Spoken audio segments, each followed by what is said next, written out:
mungkin boleh bagi 3, ma'fu anhu, termaafkan. Wallahu a'lam bishawab. Apa kelebihan membangunkan orang lain menunaikan solat fardu dan kita membangunkannya secara lembut dan baik? Rahimallahum ra'an, Allah menurunkan rahmat kepada seorang suami alladzi aiqadha ahlahu, yang membangunkan istrinya dengan mengambil air. Dia ambil air, dipercikkannya ke wajah istrinya. Oh my darling. Kalau baru-baru nikah lah, honeymoon. Tapi kalau udah lama disiram aja. Hadis sahih, rahimallahum ra'an, Allah menurunkan rahmat kepada suami alladzi aiqadha ahlahu, yang membangunkan istrinya. Lalu bagaimana dengan kami istri? Hadisnya belum habis. Rahimallahum ra'atan, Allah merahmati perempuan allati aiqazat zaujaha, yang membangunkan suaminya. Beruntunglah tuan-tuan yang mendapatkan istri yang membangunkan, karena itu ciri istri salihah. Apa ciri istri salihah? Allati tu'inu ala imanihi, yang mampu menolong iman. Kalau dia mampu menolong solat kita, dia mampu menolong tazkirah kita, maka itulah salihah. Mudah-mudahan termasuk yang salihah-salihah insyaallah. Boleh? Ada.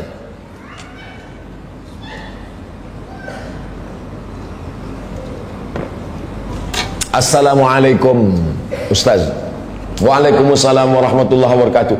Selama hari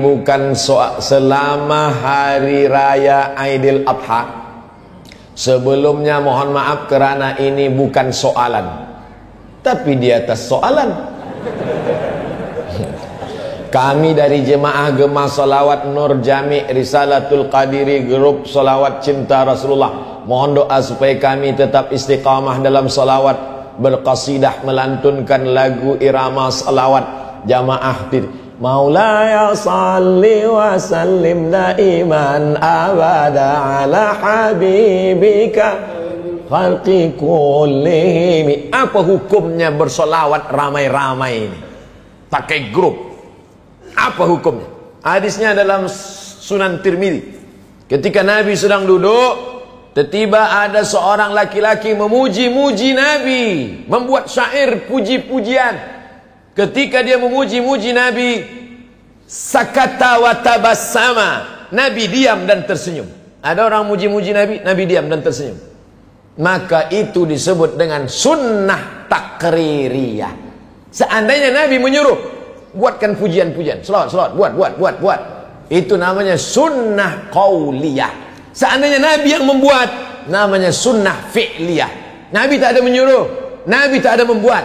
Tapi saat ada sahabat yang membuat, Nabi sakata wa tabassama, Nabi diam dan tersenyum.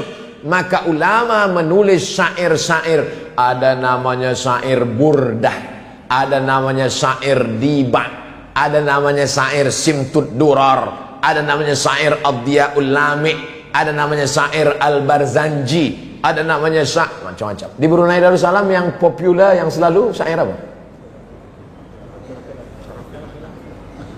Pokoknya adalah selamat. Masa saya kecil-kecil di kampung dulu, Al-Barzanji, ada ulama namanya Imam Abu Ja'far Al-Barzanji. Barzanji nama kampung di Irak, Barzanjah. Ayahnya merantau ke Madinah, tapi tetap dipakai namanya Al-Barzanji. Maka dia mengarang Abtadi'ul imla bismidzatil aliyah mustadirra faidal barakati ala ma ana lahu wa aulah. Maka orang pun bersalawat. Abtadi'ul imla, kami mulai waktu yang kosong ini bismidzatil aliyah, dengan menyebut nama Allah yang maha tinggi. Mustadirran faidal barakat, mengharapkan dapat barakah. Man shalla alayya salatan, siapa yang berselawat satu kali, sallallahu alaihi biha asyra, Allah balas 10 kebaikan. Wa hutat anhu asyra sayiat, ditutupi 10 kesalahan. Wa rufi'an lahu asyra darajat, dinaikkan 10 darajat tingkatan kemuliaan. Mudah-mudahan makin banyaklah pemuda-pemuda Islam yang mencintai solawat-solawat insyaAllah. Amin ya rabbal alamin. Pak Ustadz, bagaimana menghindari was-was semasa sholat? Was-was pertama datang dari air percikan, air kencing najis. Maka di dalam hammam, restroom, mesti memakai terompah kayu. Dululah, sekarang yang buat terompah kayu lagi dipakai. Supaya apa? Sebab a'zamul waswasah, sebagian besar was-was itu datang daripada bilik, daripada mirhat, karena ada percikan air najis. Oleh sebab itu segala yang kecil dijaga. Selepas itu kita akan menghadap Allah Subhanahu wa taala, membaca a'udzubillahi minasyaitonir rajim, ta'awuz. Setelah itu membaca qul a'udzu birabbin nas, malikin nas, ilahin nas, min syarril waswasil khannas alladzi waswisu fi sudurin nas minal jinnati wan nas. Selepas itu menghadap Allah Subhanahu wa taala, sallu salatal muwaddi', anggaplah itu salat yang terakhir. Setelah itu serahkan kepada Allah. Datang macam-macam, la yukallifullahu nafsan illa wus'aha. Nabi punya anak namanya Fatimah. Sayyidatuna Fatimah punya anak namanya Sayyidina Al-Husain. Husain punya anak namanya Sayyidina Ali. Muskil, datuknya Ali, cucunya Ali. Bila disebut dua Ali, Ali mana? Ali satu apa Ali dua? Maka untuk membezakan antara datuknya Sayyidina Ali dengan cucunya Ali, ditambahlah laqab Ali Zainal Abidin. Ali Zainal Abidin masuk mirhat, tempat qada hajat. Lepas keluar dari situ dia nak sembahyang, dia lepas bajunya, dia ganti baju baru. Anaknya bertanya, ayahanda Ali Zainal Abidin, ya, kenapa baju yang masuk tadi keluar diganti, bersalin baju dengan baju yang baru? Kerana aku takut kaki lalat yang hinggap tadi membawa najis. Kaki lalat, kita kadang kaki kambing pun tak peduli, begitu halusnya. Aku takut kaki lalat tadi yang hinggap di pakaianku. Padahal kalau menurut fiqh itu ma'fu anhu, kaki lalat ma'fu an, tapi lalat 1-2 lah, jangan 1000 lalat. Lalu kata anaknya, Rasulullah sallallahu alaihi wasallam memakai kain yang dalam mirhat, restroom, tempat qada hajat, dia guna juga di saat salat.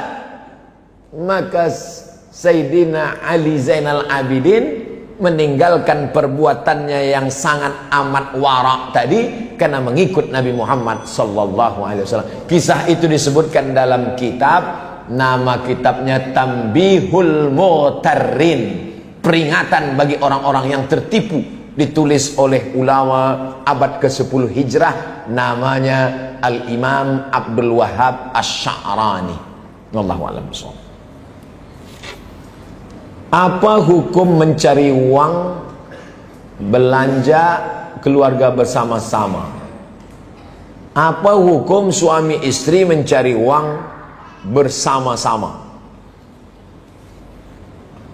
Suami punya uang, istri punya uang. Apa beza uang istri dengan uang suami? Dalam uang suami ada hak istri, tapi dalam uang istri tak ada hak suami. Setuju?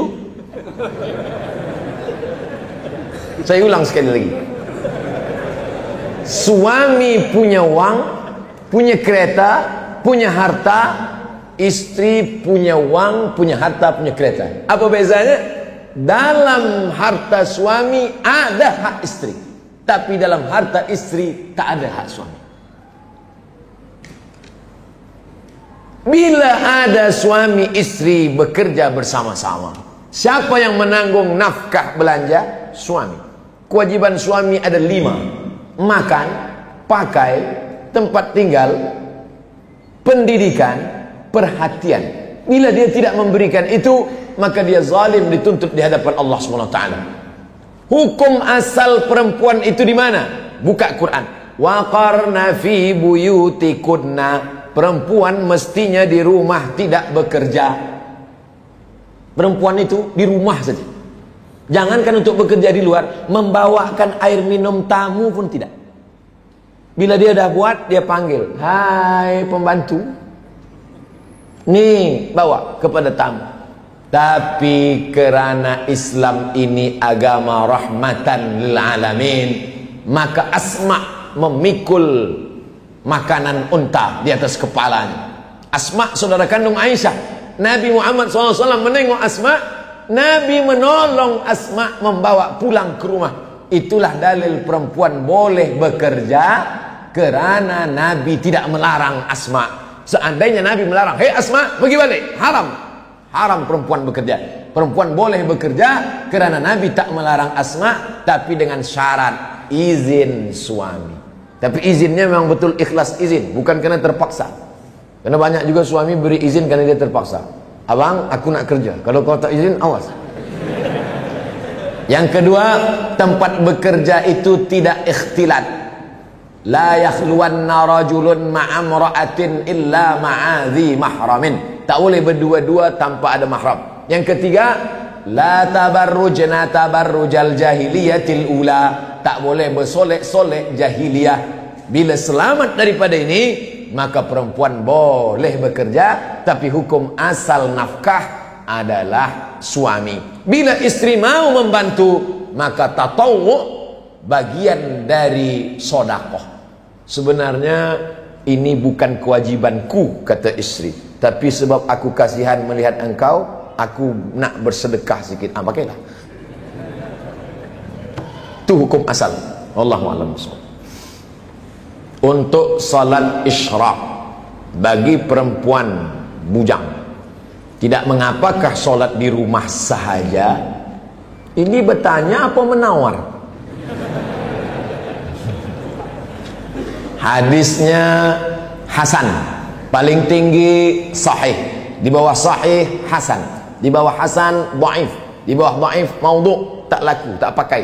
Hadis maudhu' jangan riwayatkan, jangan sampaikan, haram. Contoh hadis maudhu', al-bazinjan syifa'un min kulli da', terung obat segala penyakit. Siapa yang membuat? Yang menjual terung. Man shallal ghadata fi jama'atin, sesiapa sahaja yang sembahyang subuh berjamaah, summa qa'ada, kemudian dia duduk berzikir mengingat Allah, hatta tatlu asyam, sampai terbit matahari, summa yusalli rak'ataini, kemudian dia salat sunnah 2 rakaat, kanat lahu ka ajri hajjatin wa umrah, maka dia dapat pahala seperti haji dan umrah. Sampai saat ini saya belum pernah membaca syarah ulama dari Sunan Tirmidzi. Hadisnya ada dalam Sunan Tirmidzi, syarahnya Tuhfatul Ahwazi, atau dalam kitab fiqh lain yang menyatakan boleh keluar daripada 3 syarat. Sembahyang subuhnya mesti berjamaah, kemudian keluar masjid tidak, dia duduk berzikir dengan Allah sampai terbit matahari, barulah dia solat sunat isyraq 2 rakaat. Isyraq, duha, awabin, waktunya sama, rakaatnya sama, yang berbeza syaratnya saja. Kalau cukup syarat di awal disebut dengan isyraq. Bila dia tak cukup syarat, subuhnya tak ke masjid, atau lepas subuh ke masjid dia balik ke rumah, lepas tu dia salat, namanya duha. Bila panas terik, hina, sahih Muslim, hina tarmidul fisal, ketika anak onta tak boleh merapatkan perutnya ke pasir sebab kulit perutnya tipis, tak dapat dia tempel ke pasir. Anak-anak onta tegak berdiri kena panas, disebut salatul awabin hina tarmidul fisal. Tapi salat awabin ada 2 riwayat. Satu salat awabin sahih Muslim, panas terik. Satu lagi salat awabin dari maghrib ke isya. Bila ada yang mengatakan jangan buat salat awabin dari maghrib ke isya, hadisnya dhaif, memang betul hadisnya mursal. Mursal itu artinya ada nama sahabat yang hilang, tiba-tiba dari Nabi terus saja ke tabi'in, tak ada sahabat, mursal. tapi hadis dhaif tetap boleh diamalkan kalau cukup 5 syarat. Pertama, bukan masalah hukum hakam halal haram. Kedua, bukan dalam masalah akidah. Ketiga, tidak ada periwayatnya yang kadzab pendusta. Keempat, dia masih bernaung di bawah hadis sahih. Kelima, untuk fadail amal. Selama untuk fadail amal boleh. Apa kata Imam An-Nawawi? Ajma'al ulama 'alal amal bil hadis dhaif. Ijma' ulama beramal hadis dhaif boleh. Kalau ada orang mengatakan hadis dhaif campakkan, hadis dhaif buang, maka campakkanlah Sunan Tirmizi, karena dalam Sunan Tirmizi ada hadis dhaif. Campakkanlah kitab Muwatta Malik, karena dalam Muwatta ada hadis dhaif. Maka buanglah kitab Musnad Ahmad bin Hanbal, isinya 40.000 hadis, karena di dalamnya ada hadis dhaif. Hadis dhaif boleh dengan 5 syarat. Begitu kata Imam Jalaluddin Abdurrahman As-Suyuti dalam kitab Tadribur Rawi Syarah Taqrib Nawawi. Wallahu a'lam bishawab. Assalamualaikum Ustaz. Waalaikumsalam warahmatullahi wabarakatuh. Apakah hadis yang sahih untuk seorang muslim melakukan sukan memanah atau berkuda? Nak memanah berkuda tak perlu hadis sahih. Takkan semua nak hadis sahih. Nak makan lontong pun hadis sahih. Allimu auladakum, ajarkan anak kamu as-sibahah, berenang, warrimayah, memanah, warukubal khail, menaik kuda. Dalam riwayat lain wal furusiyah.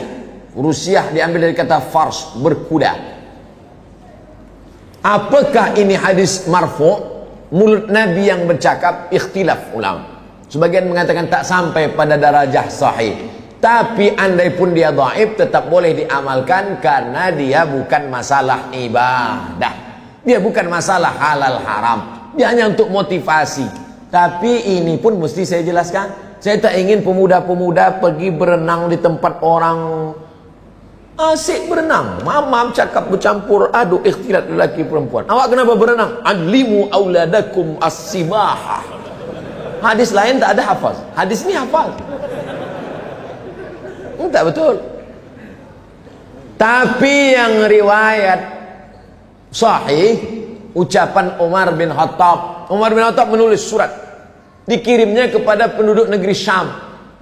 Buatnya surat, alimu auladakum as-sibahah warrimayah wal furusiyah. Ajarkan anak kamu berenang, memanah dan berkuda. Jadi masalah ini jelas. Jadi andai beramal berbuat tak ada kait mengait dengan ibadah mahdah, tak perlu berhajat kepada hadis sahih. Ucapan perbuatan ulama, olahraga, sukan, maka ini baik sekali bagi pemuda-pemuda insya-Allah. Apalagi pemuda hawa nafsunya bergejolak, pergi berenang. Kita di Brunei Darussalam tepi laut, pergi berenang ke laut. Kalau sampai ke tengah bukan nafsu hilang, orangnya hilang sekali. Wallahu a'lam. Assalamualaikum Ustaz. Waalaikumsalam warahmatullahi wabarakatuh. Bagaimana caranya berta'aruf dengan ajnabi? Ajnabi yang tak mahram, tak ada hubungan mahram. Lelaki perempuan tak boleh berdua. La yakhluwanna rajulun ma'a imra'atin illa ma'a dhi mahramin. Ajnabi. Dia nak kenal, ta'aruf. Bagaimana caranya? Ta'aruf. Kalau sesuai ta'aruf, khitbah. Kalau sesuai khitbah, akad. Ta'aruf, khitbah, akad. La yakhtiba rajulun ala khitbati akhi. Tak boleh meminang perempuan yang sudah dipinang orang lain. Assalamualaikum Tuan Haji. Waalaikumsalam. Anak Tuan Haji sudah dipinang orang? Sudah. Saya nak pinang lagi. Berani berapa? Haram. Putus nanti silaturahim. Adapun khitbah, balik dari tazkirah, nampak dari jauh agak cantik, ditanya kepada masyarakat dekat masjid, anak siapa yang tadi pakai tudung apa? Saya tak nak sebut warna, nanti tahu pula. Oh, anak Haji fulan. Datanglah bertamu. Maka si lelaki ini bagi tahu kepada walinya, si wali tidak bagi tahu kepada anaknya. Sebab bila anaknya tahu tak jadi, nanti malu seumur hidup. Maka si wali panggil anak dia. Panggil untuk membawakan air. Lelaki tadi duduk di tempat ruang bilik, ruang tamu. Dia panggillah anak gadis. Oh, fulanah binti fulan, cuba ambilkan air putih dulu. Dia bawa. Bawa lah tengok.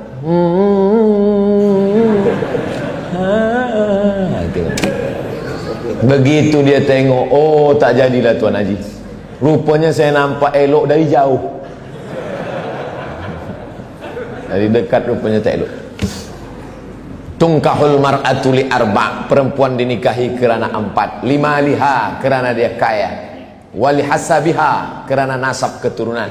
Wali jamaliha, kerana cantik. Jangan kau pandang kerana harta, harta akan binasa. Jangan kau pandang kerana nasab, nasab boleh jadi akan berubah. Jangan kau pandang kerana cantik, hari berganti, musim berubah, wajah pun ikut berubah. Fazfar bidzatid din, pandanglah kerana agama, taribat yadaka, selamat engkau. Man talaba akhan bila aibin baqiya bila akhin, siapa mencari kawan yang tak bercacat, seumur hidup tak akan berkawan. Istikharah, tawakkal 'ala Allah. Fa idza azamta, kalau kau sudah azam, fatawakkal 'ala Allah. Mudah-mudahan yang pemuda-pemuda yang belum berjodoh didekatkan Allah jodohnya insyaallah. Yang mengucapkan amin yang belum menikah. Yang udah untuk anak-anaknya. Takbir Idul Adha ada yang mengatakan bermula subuh Zulhijjah, tapi yang sering diamalkan bermula maghrib dan berhenti asar. Allahu Akbar, Allahu Akbar, Allahu Akbar, la ilaha illallah, wallahu akbar, Allahu akbar, walillahil hamd. Kapan? Bila dimulai? Dua pendapat. Pendapat yang pertama, asyuru' ila salah, ketika pagi berangkat dari rumah akan pergi ke tempat sembahyang. Pendapat yang kedua, tenggelam matahari petang kerana awal hari bukan jam 12 malam. Yang awal hari jam 12 malam itu Masehi. Sedangkan dalam Hijriah awal hari ini hari Ahad. Esok Isnin. Bila Isnin itu bermula? Isnin bermula tenggelam matahari, nanti masuk maghrib. Pendapat yang mengatakan takbir diawali lepas matahari tenggelam kerana 9, 10 Zulhijjah itu berawal dari semalam, manakala matahari Sabtu tenggelam muncul bulan, disitulah dia 9, 10 Zulhijjah. Itu dalil orang yang bertakbir. Di kampung halaman saya Idul Fitri bertakbir dari lepas maghrib. Idul Adha pun begitu juga. Tapi bila ada orang yang membuat takbir pagi akan berangkat, kita pakai yang diamalkan oleh majoriti mazhab Syafi'i adalah dari matahari tenggelam lepas maghrib itu dia. Apakah takbir itu hanya selepas solat saja? Tidak. Bertakbir Umar bin Khattab di pasar, suk, tempat berniaga, hingga bergoncang tiang-tiang pasar tempat berniaga, bertakbir. Maka di rumah pun bertakbir. Bertamu, tetamu diajak bertakbir. Tadi saya bertamu kepada sahibul bait, sahibul hajat. Kami bertakbir dulu. Ini bertakbir ni amat sangat baik. Wallahu a'lam bishawab. Bagaimana cara masbuk subuh? Adakah perlu disertakan dengan doa kunut atau tidak? Orang yang mazhab Syafi'i masuk dia ke masjid rakaat kedua. Sami Allahu liman hamidah. Imam pun baca Allahumma hadina fiman hadait, wa afina fiman afait, wa tawallana fiman tawallait. Selesai salam, Assalamualaikum warahmatullah. Si masbuk tegak berdiri. Apakah si masbuk tadi baca kunut atau tidak? Maka si masbuk tadi baca kunut. Kalau gitu kunutnya 2 kali. Ya. Kenapa? Karena manakala dia ikut imam, imam rakaat 2, makmum rakaat 1. Manakala imam salam, dia tegak, itu rakaat 2. Kenapa saat dia tadi ikut imam dia berkunut? Hadis ju'ilal imamu liyu'tamma bihi, imam diangkat untuk diikuti. Sebenarnya dia tadi itu rakaat pertama, imam rakaat 2. Kenapa dia ikut berkunut bersama imam? Kerana posisi dia sebagai makmum. Selepas imam salam dia tegak, itu rakaat kedua bagi dia, maka dia tetap berkunut. Oh, saya busy lah, pusing kepala mendengarnya. Jangan masbuk. Tapi bila masbuk, saya ulang sekali lagi. Masbuk subuh, rakaat kedua bagi imam, rakaat 1 bagi makmum. Imam salam, makmum tegak, maka rakaat kedua bagi si masbuk, itulah dia yang rakaat yang sedang dia tegak, maka dia tetap berkunut. Wallahu a'lam bishawab. Assalamualaikum warahmatullahi wabarakatuh. Ustaz. Waalaikumsalam warahmatullahi wabarakatuh. Saya pernah solat taubat semasa umrah. Kenapa solat taubat masa umrah saja? Salat taubat.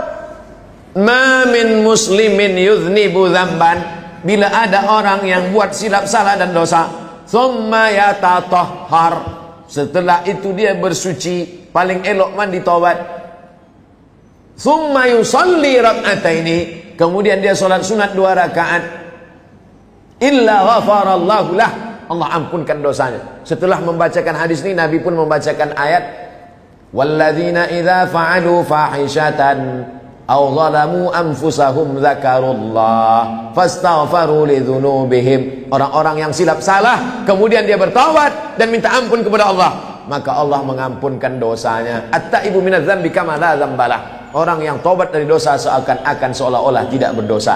Oleh sebab itu maka salat sunat taubat laksanakan banyak-banyak, selalu-selalu, tidak hanya semasa umrah sahaja.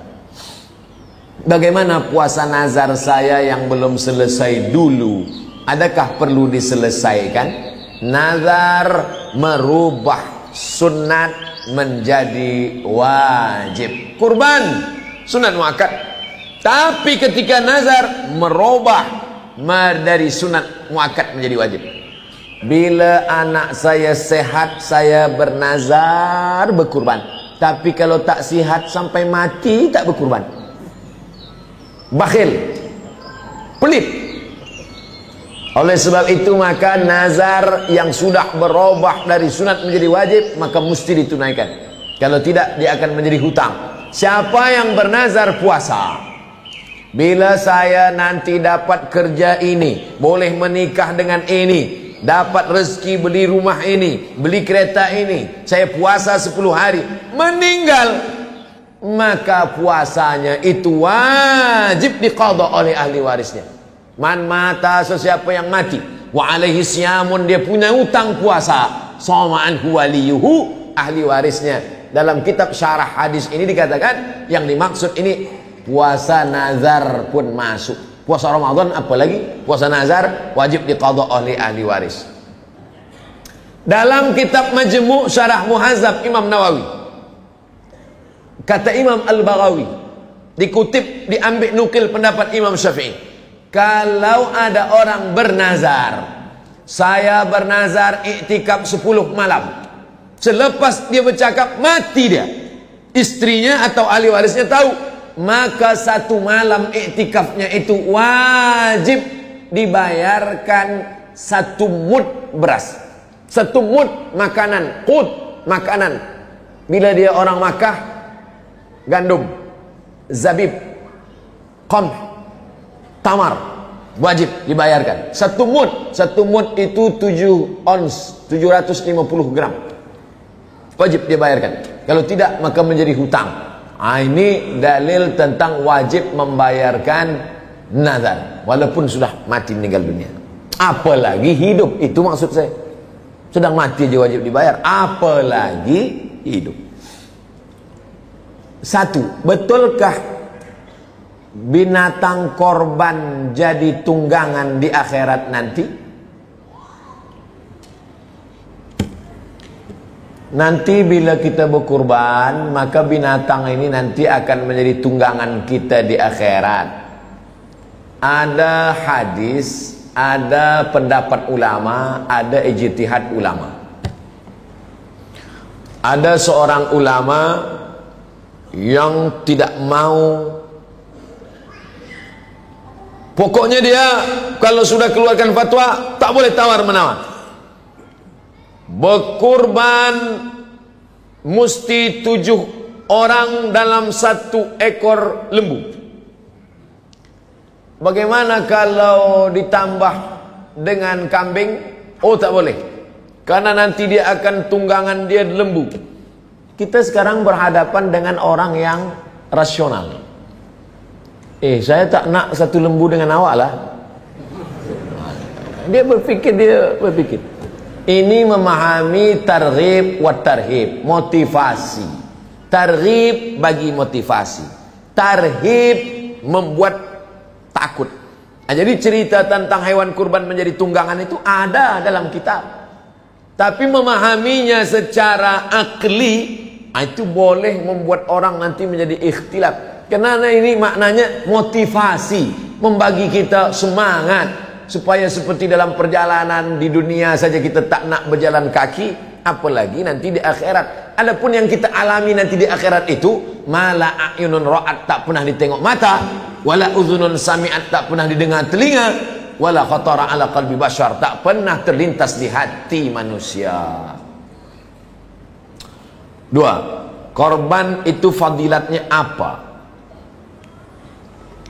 Ma'amila adamiyun min amalin, tidak ada amal anak Adam, manusia, yang paling mulia hari ini, yauman nahri, hari ini tanggal 10 ini, min iraqatid dam, menumpahkan darah.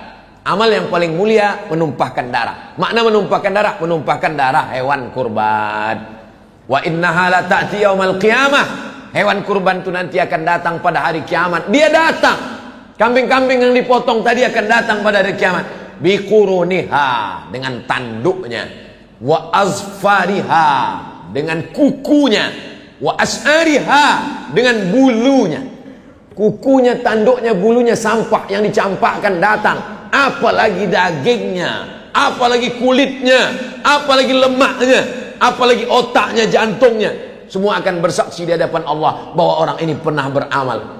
Lalu kemudian wa inna dama la yaqa'u minallah bimakan qabla an yaqa' minal ard. Dipotong, menetes darah dari ujung pisau, secepat kilat jatuh ke tanah. Ada yang lebih cepat. Wa inna dama la yaqa'u minallah bimakan qabla an yaqa' minal ard. Sebelum darah menetes jatuh ke tanah, ampunan Allah lebih dulu turun kepada orang yang berkurban.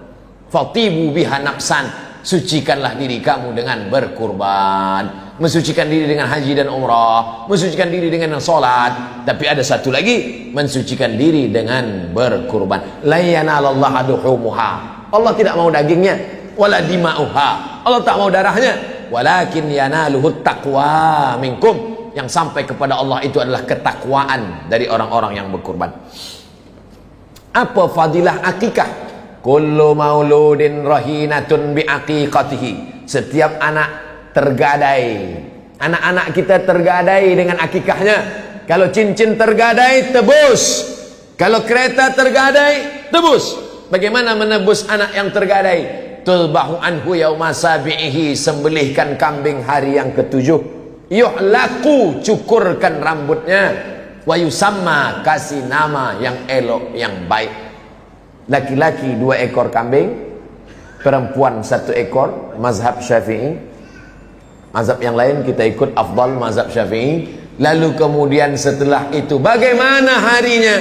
Afdal 7. 7 tak boleh, 14. Hari ke-14 pun tak boleh, 21. 21 pun tak juga tak boleh, busy, sibuk, tak ada macam-macam. Tak usah tengok tarikh lagi.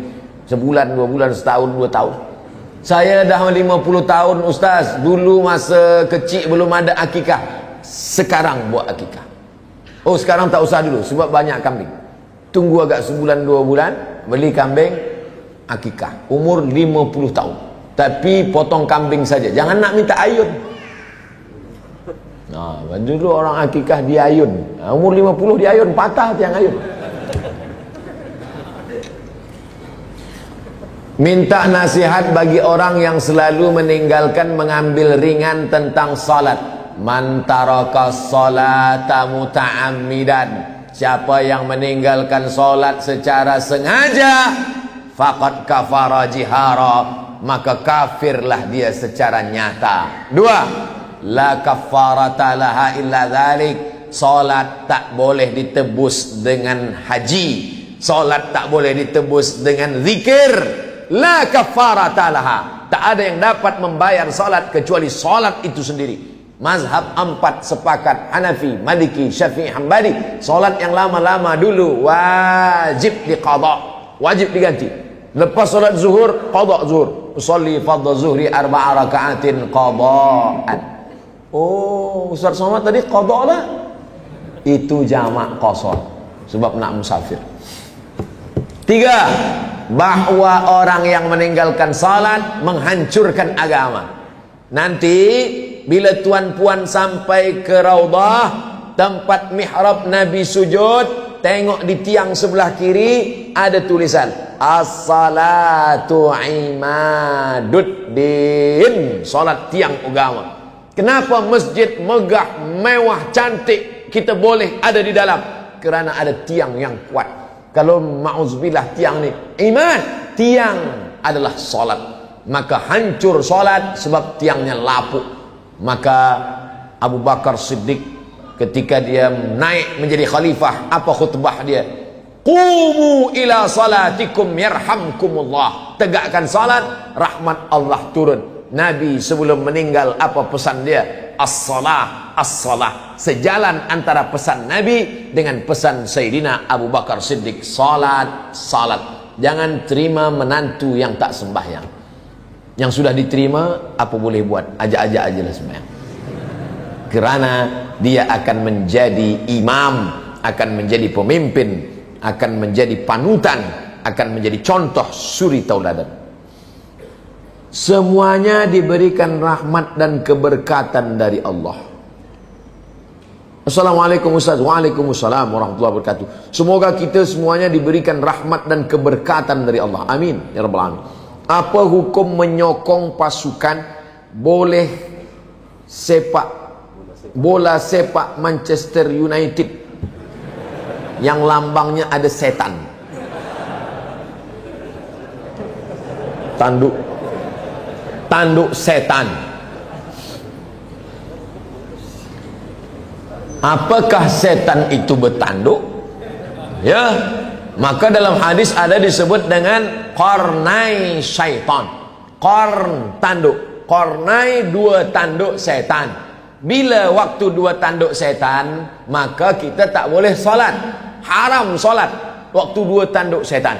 Bila itu? Ini bumi.